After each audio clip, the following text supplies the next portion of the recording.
right, day 3, Reboot Camp 2023. You've made it through day 1 through day 2. You're back for day 3.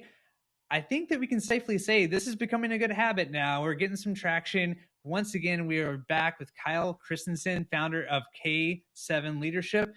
Kyle, thank you so much for taking time again. I appreciate it. We're all old friends. Absolutely. I mean, you've led us through some serious deep thinking, some introspection, some hard hitting deep thinking advice, some tactical advice that you gave us yesterday about taking high level, kind of longer term plans, bringing them towards the present in terms of making them actionable and leading the team. And now day 3, we're going to get into, you've got these great plans. How do we get everybody fully bought in? How do we hold people accountable to make sure that those plans don't go by the wayside? Well, and real quick, I want to say congratulations to everyone that's kind of doing this right now, because this is not easy to do. I mean, just for context, it takes me 90 days, 90, an entire quarter with my clients to build out these plans, to have that discipline. I lock them in rooms that sometimes for 8 hours at a time, throw away the key, no technologies, to sometimes get this stuff done. So if you're struggling, you're just like everybody else. You are perfectly normal. The fact, though, that you are doing it, that is what matters. Yeah, so let's talk about that accountability. I mean, kudos for everybody for going through this process. Really, the leader taking charge here. But as you pointed out, leaders can't do this stuff on their own. They got to get help with it. So how does this come into play? I mean, how do you work with your clients in terms of making sure that the entire team is really involved and rowing in the same direction? So first and foremost, I'm going to give homework right away. Oh, nice. There is a book, another book. I know you can listen to it. Just do it. It's called Who, Not How by Dan Sullivan as well. I referenced earlier his other book called Gap in the Gain. He's a little bit less of a known author, but his books are fantastic. You can listen to him on Audible as well. But Who, Not How is a fantastic book because it talks a lot about delegation and us as owners having insecurities. And I want to use that word intentionally, insecurities, and with being vulnerable enough to allow people in our organization to truly own something. And when I mean own something, to the effect of when we hear that there is something, or we write something on the board, or we see something that needs to be done, that we really think about who is going to be doing it, not how it's going to be done. Because it is that who that is going to figure out the how, because as the owner, I don't have any more time. And I have to be willing to let them succeed and let them fail. Because that's the only way we learned. I don't know about you, Jonathan, but half things that I know is because I stubbed my toe, I got fired, I went down like a Led Zeppelin, to quote Keith Moon, right? Like there's all those things that we do learn through trials and tribulations, and we need to respect our teams enough to have that same experience. Absolutely. And I mean, this is the opposite of micromanaging, right? I mean, I thrive in situations where I don't have someone walking me through step by step. I got to figure that stuff out on my own. And it's not going to be perfect or by any means the first time around, but yeah, I mean, that's how you learn. Well, and not only that is right. Everyone, I see it sometimes on the social media, I sound like I'm starting to get in my life. But you see it on social media where you do sometimes see people afraid of accountability and goals, and they're saying, hey, I'm being micromanaged, right? And I think there's a difference in accountability. And the difference in accountability, right, is first that vulnerability to say, hey, I'm okay if you fail as long as you learn something from it. But also accountability isn't a way to micromanage somebody. Accountability is also a way to empower somebody. If you are accountable, like if you own this thing, whether it be a team, whether it be a process, whether it be a tool, then yes, of course you're accountable for it. But also I have enough trust in you to be accountable for it, right? It needs to be seen with a little bit different of a lens. And as us as owners or operators, we need to be comfortable enough having that messaging of like, hey, Jonathan, I know you are the best guy at using Ninja One. You know how to use it better than anybody. So what I'm going to do is whatever happens in that tool, I'm going to allow you to own that process, and everyone needs to come to you in order to utilize it better or make changes. Now, of course, right, in that messaging, I'm saying you're the man. You are the best, right? But at the same time, if something breaks, of course I'm going to come to you and be like, Jonathan, what is going on? Yep. Tickets aren't coming through, scripts aren't going out, reports didn't hit client desks. But why do we need to be overly sensitive to that? Now, there's the messaging, right? There's how you present it. That's getting into a different topic. But there has to be that level of transparency and commitment to getting that done. I walk a lot of my clients through Patrick Lencioni's 5 Functions of a Team. I don't know if you've ever read that book. Absolutely. It's pretty much a cornerstone at this point. I mean, all MBAs are going to have to read it. And I have an exercise where I facilitate for either new leadership teams, right? An owner hires me and says, hey, I need to build one team, or they have an existing team. And we really walk through those layers of the 5 dysfunctions. And that very bottom run, right at the bottom is transparency. Right. And there's commitment and trust. I mean, trust is really the bottom, but right, that's through transparency. Right.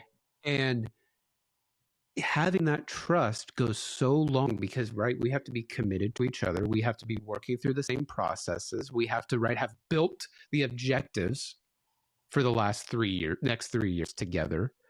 Because I can tell you right now, I've worked with a lot of technical people. We're stubborn.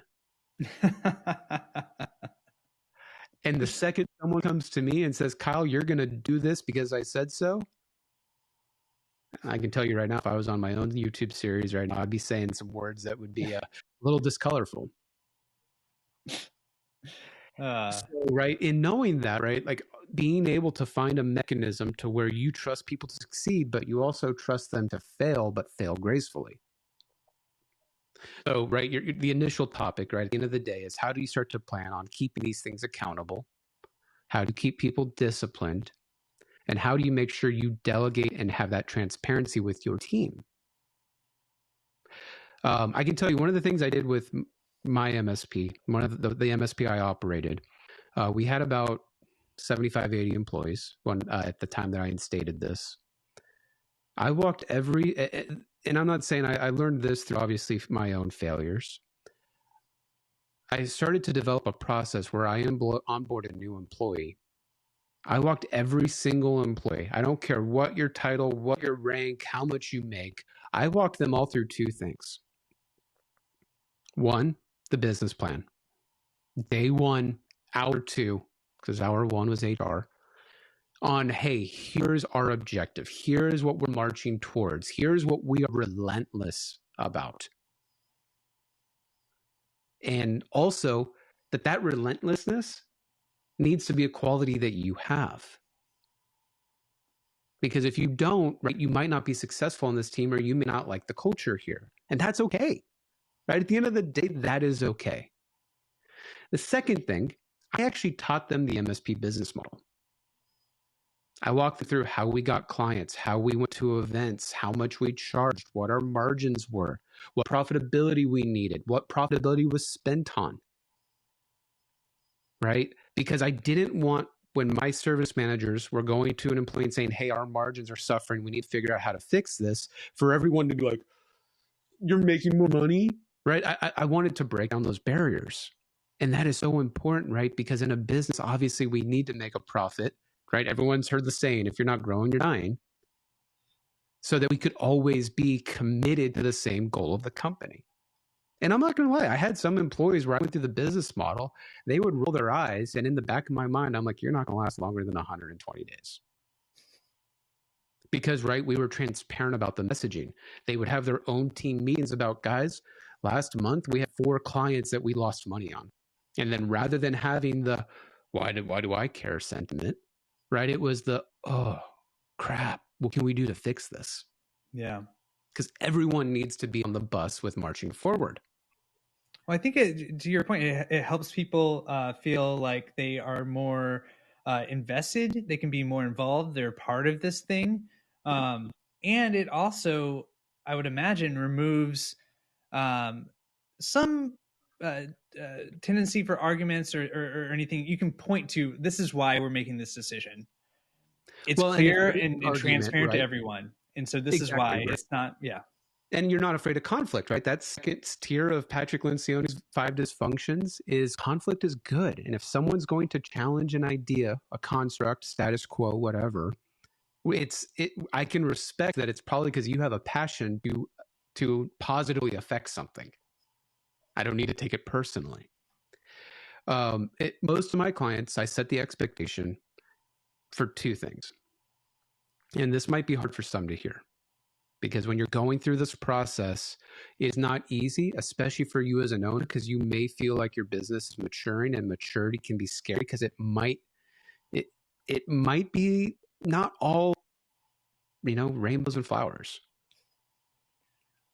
First, right? And I've said it already. Perfection is the enemy of progress. And we need to adopt that into our culture.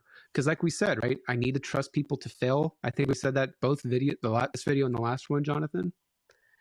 Well, if I'm giving permission for people to fail,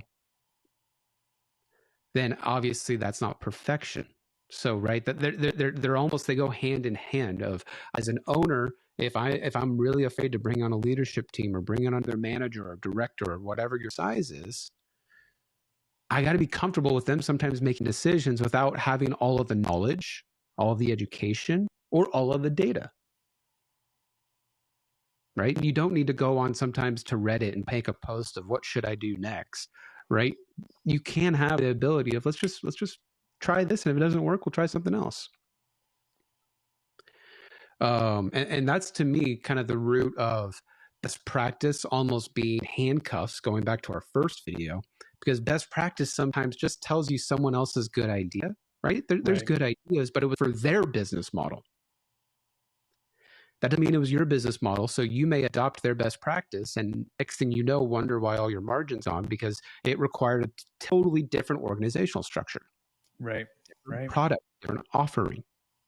The second expectation I set with my clients: expect 15 to 20% of your team today and your clients today to not make it to the future with you.